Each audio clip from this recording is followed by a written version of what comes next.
Дерек Принц. Христэд итгэх итгэлийн амьдралын суурь үнэн. 4-р хэсэг. Пентекостийн зорилго. Нийтийн тусын тулд сүнсний илэрлийг хүн тус бүрд өгсөн аж. 1-р Коринт 12:7. 28 дугаар бүлэг. Танилцуулга ба анхааруулга. 26 дугаар бүлгээс бид ариун сүнсийг хүлээж авах итгэлийн практик алхмыг сурсан. Тэгвэл эндээс ариун сүнс доторх баптизм нь юуны төлөө өгөгддөг вэ гэсэн бүр илүү практик асуулт ургана. Өөрөөр хэлбэл Бурхан ариун сүнс доторх баптизмаар дамжуулан итгэгч хүний амьдралд ямар үр дүн гаргахыг хүсдэг вэ? Энэ асуултад бичээсийн дагуу хариулахаас өмнө эхлээд ариун сүнс доторх баптизмыг дөнгөж хүлээж авсан хүмүүсийн сэтгэлийг нэлээд зовоодог учраас үүнээсээ болоод энэ үйл явдлаар дамжуулан тэдэнд өгөхийг хүсдэг Бурханы ёроол ач тусыг бүрэн дүүрэн эдэлж чадахгүй хүрдэг өөр нэг ташаа ойлголтыг тайлмаар байна. Ариун сүнс дарангуйлагч биш. Хамгийн түрүүнд ариун сүнс итгэгч хүнийг хизээч дарангуйлахгүй гэдэг зарчмыг цохон тэмдэглэх ёстой. Есүс дагалдагч нартай ариун сүнсийг бэлгэлэхээ амлахдаа түүнийг туслах, тайтгаруулагч, хөтөж, багш хэмээн танилцуулжээ. Ариун сүнс энэ хязгаар дотроо л ажилдаг.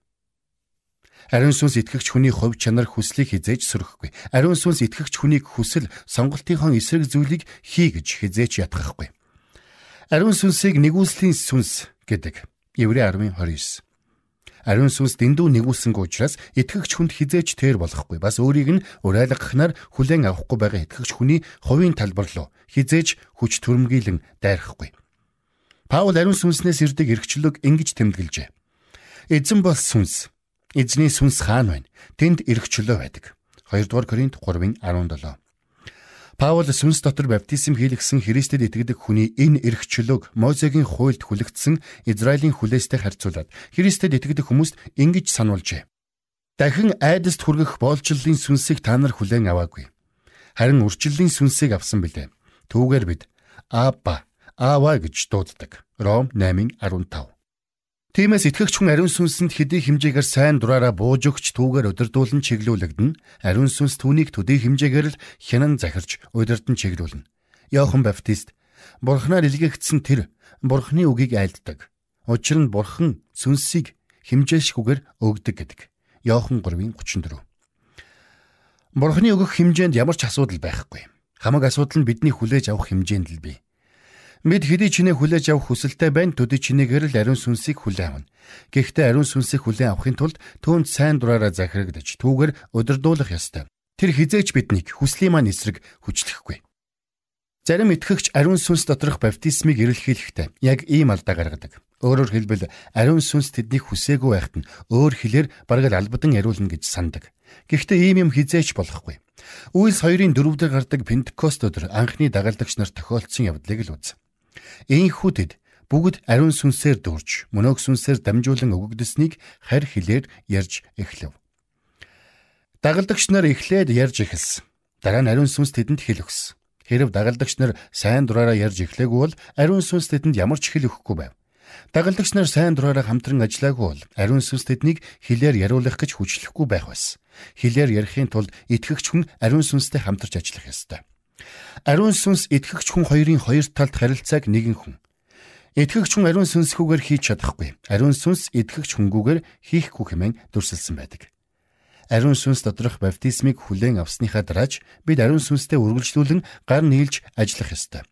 Энэ тал дээр ч буруу боддог итгэгч нар мундахгүй бий. Тэд ариун сүнсээр нэг дүүрээд хэлээр яриад авбал цаашдаа ариун сүнс тэдний зүгээс янз бүрийн хариу үйлдэл шаардлагагүй. Бүх хяналтыг өөрөө автоматар хянаад удирдаад аваад явчихна гэж сандаг. Гэхдээ энэ нь худлаа юм. Паул эзэн бол сүнс 2-р Коринт 3:17 гэж хэлснийг бид өмнө үзсэн. Ариун сүнс бурхан аав, хүү бурхантай л адил эзэн мөн.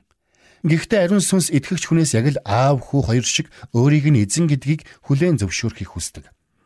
Сүнсийг өдөр тутмынхаа амьдрал дээр эзэн байлгахын тулд итгэгч хүн амьдралынхаа салбар бүрийг, хувь чанар бүрийг сүнсний хяналтад байнга захируулах ёстой.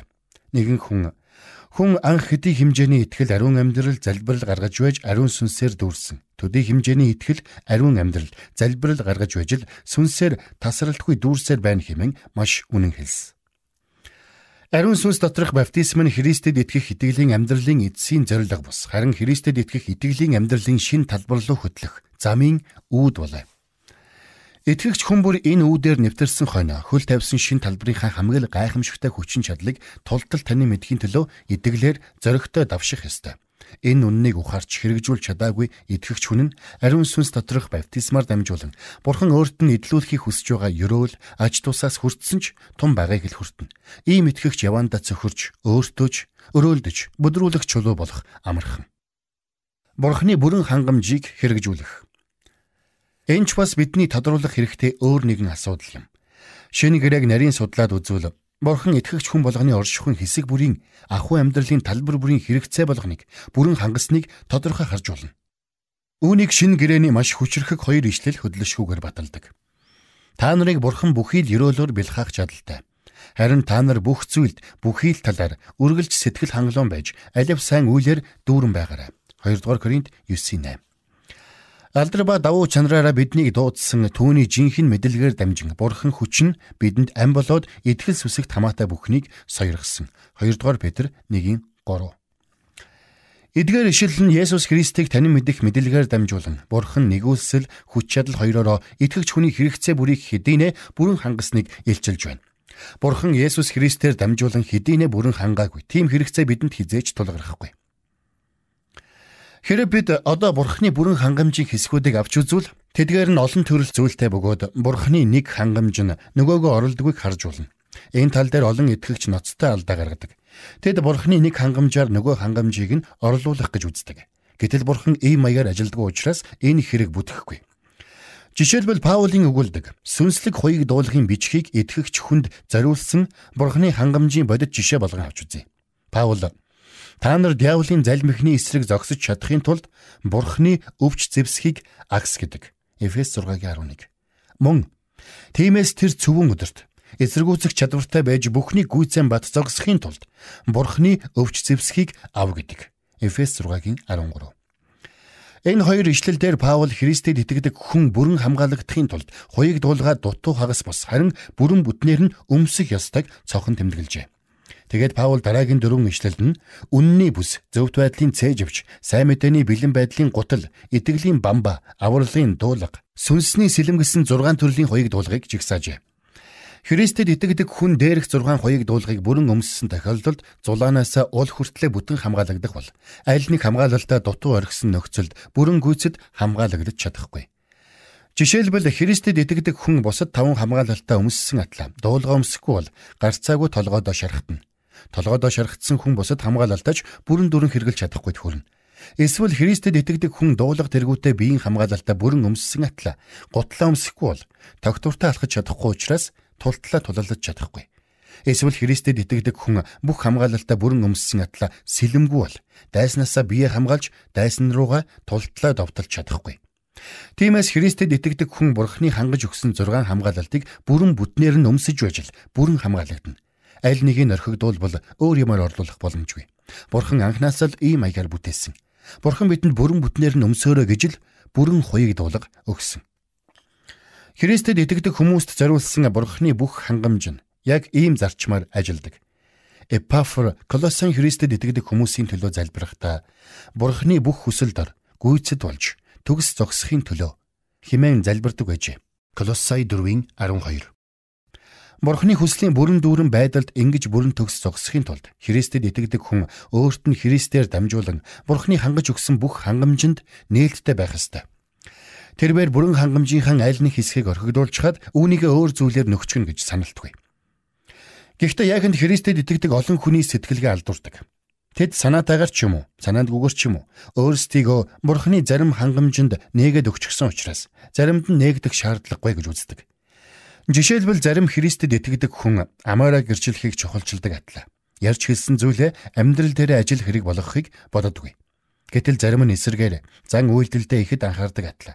Найз нөхөд хөршүүдтэй юу ч гэрчилдэггүй. Тэгээд энэ хоёр төрлийн хүмүүс бие биеэ шүүмжилж бүр жигшдэг. Гэхдээ тэд хоёулаа буруутай. Зөв зүйтэй итгэлийн амьдралаар гэрчлэлийг нөхөхгүй. Мөн аман гэрчлэлээр зөв зүйтэй итгэлийн амьдралыг нөхөхгүй. Бурхан аль алийг нь шаарддаг. Аль нэгийг нь орхигдуулдаг итгэгч хүн нь Бурханы бүхийд хүсэл дотор бүрэн дүүрэн төгс зогсоогүй ажээ. Ийм жишээ олон бий. Тухайлбал зарим итгэгч сүнслэг бэлгийг дөвийлгөөд харин сүнсний үр жимсийг үл тоодог. Гэтэл зарим нь сүнсний үр жимс дээр л хамаг анхаарлаа тавиад сүнслэг бэлгийг хойш тавьдаг. Тэгвэл Паул хайрыг мөшгөх тун сүнслэг бэлгүүдийг хүссэн тэмүүл ялангуяа иш үзүүлэхийг 1-р Коринт 14:1 гэж хэлсэн босов. Өөрөөр хэлбэл Бурхан сүнслэг бэлгийг чаарддаг, сүнсний үр жимсийг чаарддаг. Бэлэг нь үр жимсийг орлохгүй. Үр жимс нь бэлгийг орлохгүй. Сайн мэдээг ярихдаа Бурхан бүхнийг анханасаа мэдэж урьдчилан тогтоосон гэдгийг л цохоод байдаг хүмүүс байхад нөгөөтэйгүр хүн өөрийнхөө чөлөөт хүслээр л хариу үйлдэх ёстой гэдэг бичвэрийг л заагаад байдаг хүмүүс бас байна. Энэ хоёр өөр хандлагын шугам нь голдуу ямарваа нэгэн доктрины зөрчилд хүргэдэг. Гэхдээ эдгээр нь хоёулаа л дутуу хагас ташаа зүйлс юм. Авралын бүрэн төлөвлөгөөнд Бурханы урдаас тогтоосон тогтоолч багтдаг. Хүний чөлөөт хүсэлж багтдаг учраас нэгийг нь нэмж нөгөөг нь хасах нь буруу юм. Энэ зарчим ариун сүнс доторх баптизмд ч хамаатай. Христэд итгэх итгэлийн ялгуулсан, үр жимстэй, бүрэн дүүрэн амьдралд хөл тавих чин хүсэлтэд итгэгч хүмүүсийн хувьд ариун сүнс доторх баптизм нь Бурханы хангаж өгсөн хамгийн том ганц тусламж мөнөөс мөн. Гэхдээ тийм байлаа гэд ариун сүнс доторх баптизм нь Христэд итгэх итгэлийн амьдрал үүрэг хариуцлагын бусад амин чухал хэсгийг орлохгүй. Жишээлбэл сүнс доторх баптизмаар өдөр бүрийн хувийн Библи судлалыг, ариун амьдралыг, өөрийгөө үүсгэхийг, сүнслэг сэтгэлгээтэй нутгийн чуулганд итгэмжтэй хамрагдах явдлыг нөхөхгүй. Ариун сүнс доторх баптизмыг хүлээн аваагүй ч Христэд итгэх итгэлийн амьдралынхаа бусад талыг итгэмжтэй сахидаг итгэгч нь магадгүй ариун сүнс доторх баптизмыг хүлээн авсаатлаа. Христэд итгэх итгэлийн амьдралынхаа бусад талыг орхигдуулдаг итгэгч хүнээс хавьгүй үр нөлөөтэй байх. Тэгвэл бусад үүрэг хариуцлагатай ийм итгэмжтэй ханддаг итгэгч хүн өвөн дээрээ нэмээд ариун сүнс доторх баптизмыг хүлээгээд авчих бол энэ шин туршлагаар нь дамжин түүний бусад бүх ажил улам ашиг тустай болж улам өсөнт хэлхийг тэр даруй харна. Би энэ санаагаа Аги Баги гэдэг хоёр хүнээр жишээлэн тайлбарлая. Аги Баги хоёр цэцэрлэг услах даалгавар хүлээн авчээ. Агийн шууд цоргоныхоо аманд оюун хоолой залгачихсан бол Багийн ховингаа усаар дүргэн зөөлсөөр услах шаардлагатай хэсгээ усалж дуусгатлаа нааша цаашаа гүйн. Мэдээж Аги маш том давуу талтай. Тэр бээр оюун хоолойгоо гартаа бариад л хүссэн зүг рүүгээ чиглүүлээд л боллоо. Харин энэ хооронд Баги ховинтай усаа зөөж хөлсөө урсгана. Гэхдээ зан чанарын тал дээр Багийн Агигаас хавьгүй хүчтэй гэж бодъё. Аги бол угийн залхуу, тогтворгүй, найдваргүй хүн ажээ. Заримдаа тэр бээр цэцэрлэгээ услахаа таг мартчихдаг бол заримдаа ус шаардлагатай хэсгийг нь услалгүй үлдээх юм уу эсвэл хайхрамжгүй загнан хэрэгтэй хэрэггүй газар хаа хамаагүй ус зазаж хайран усаа гарцдана. Гэтэл Баги маш идэвхтэй, хичээнгүй найдвартай хүн. Тэр бээр цэцэрлэгээ яг цагт нь яг шаардлагатай газарт нь усалдаг учраас тусал усч гарцдахгүй. Тэднээс ямар үр дүн гарах вэ? Мэдээж Багигийн цэцэрлэг Агигийн цэцэрлэгээс хавьгүй үзэсгэлэнтэй, цэцэглэнтэй сайхан байна. Гэхдээ тийм байлаагаад цэцэрлэгээ хувингаар услах нь уян хоолойгоор услахаас хавьгүй дээр юм байна гэж дүгнвэл худлаа болно. Хамаг учир нь усны хувин уян хоолойноос дээр байсанд бас харин Багигийн зан чанар Агигийн зан чанараас дээр байсанд л оршино. Хэрэг Баги уян хоолой руу шилжээд түүгээрээ урдын адил итгэмжтэй хөдөлмөрлөвөл усны хувингаар хүрснээсээ хавьгүй илүү үр дүнд хүрнэ. Цаашлаад тэрбээр маш их цаг хугацаа, хүч хөдөлмөр хэмнэж энэ бүхнээ өөр зорилгын төлөө хэрэгжилж болно. Одоо тэгвэл энэ бяцхан зөвөрлөлөө сүнс доторх баптизмээр хэрэгжүүлж үзье. Уян хоолойтой Агигаар ариун сүнс доторх баптизмыг хүлээн авсан боловч Христэд итгэх итгэлийн амьдралынхаа бусад тал дээр туушгүй, залхуу, найдваргүй хүнийг төлөөлсөн болно. Харин усны хувинтай Багигаар ариун сүнсний баптизмыг хараахан хүлээн аваагүй боловч Христэд итгэх итгэлийн амьдралынхаа бусад тал дээр хичээнгүй, идэвхтэй, найдвартай итгэгч хүнийг төлөөлсөн болно.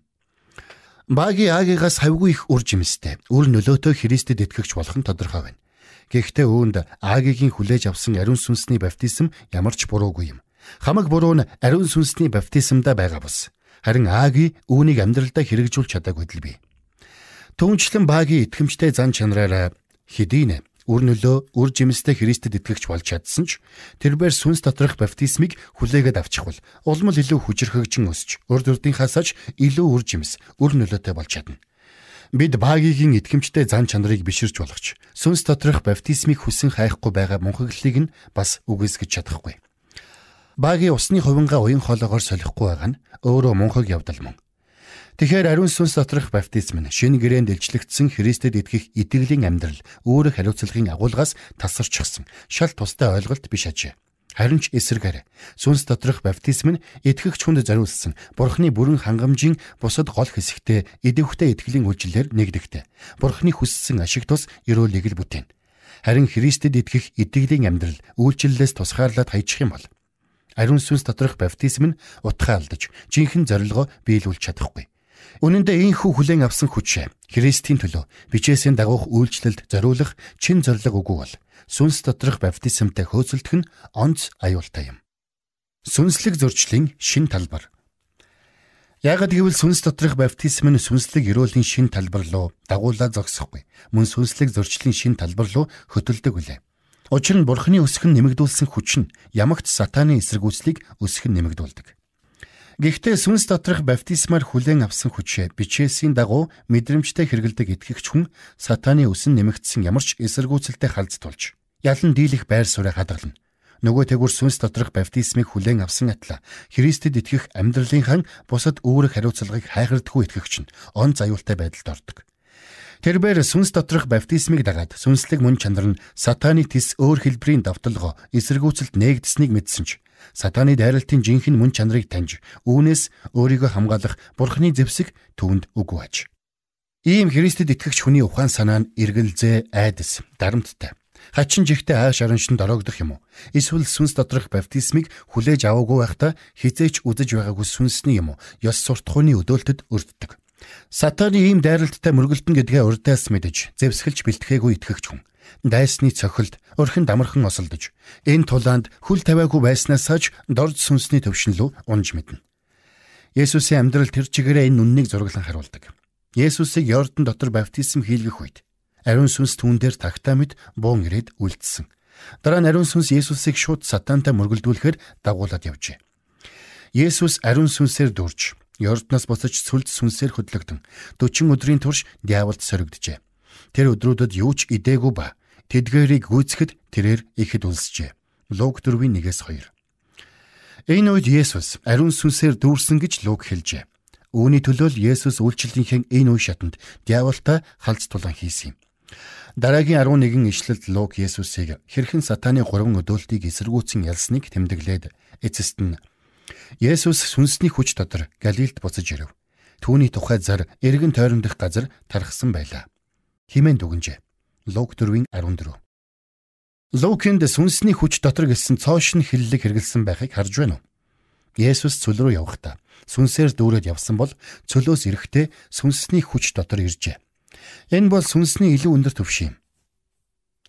Эдвгүй Есүсийг Бурханаас даалгасан үйлчлэлийг гүйцэтгэхэд нь ариун сүнс бүрэн хүчин чадлаараа түүний мэдэлд иржээ. Есүс яаж ийм өндөр түвшний амьдрал руу нэвтэрсэн бэ? Сатаантай нүүр тулж ялж гарснараа нэвтэрчээ.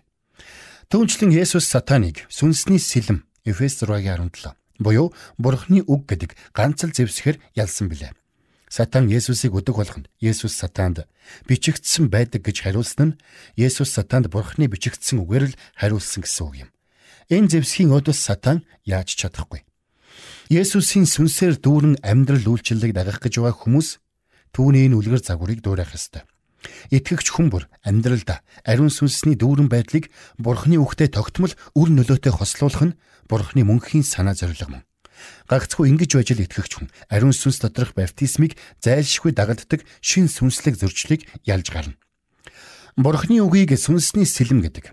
Тиймээс Бурхны үгийг хэрэгжүүлдэггүй итгэгч хүн нь өөрийнх нь төлөө хэрэглэх гэж байгаа зэвсгийг ариун сүнснээс хураагаад авчихдаг учраас үүнээсээ болоод хагас дутуу сүнслэг хамгаалттай байдаг. Нөгөөтэйгөр Бурхны үгийг итгэмжтэй судалж хэрэгжүүлдэг итгэгч хүний төлөө ариун сүнс өөрийн биеэр энэ зэвсгийг хүнийхээс давсан цэц ухаан хүчээр буюу өөрийнхөө цэц ухаан хүчээр далайна. Та Дерек Принсийн Христэд итгэх итгэлийн амьдралын суурь үнэн номын 28 дугаар бүлгийг сонслоо.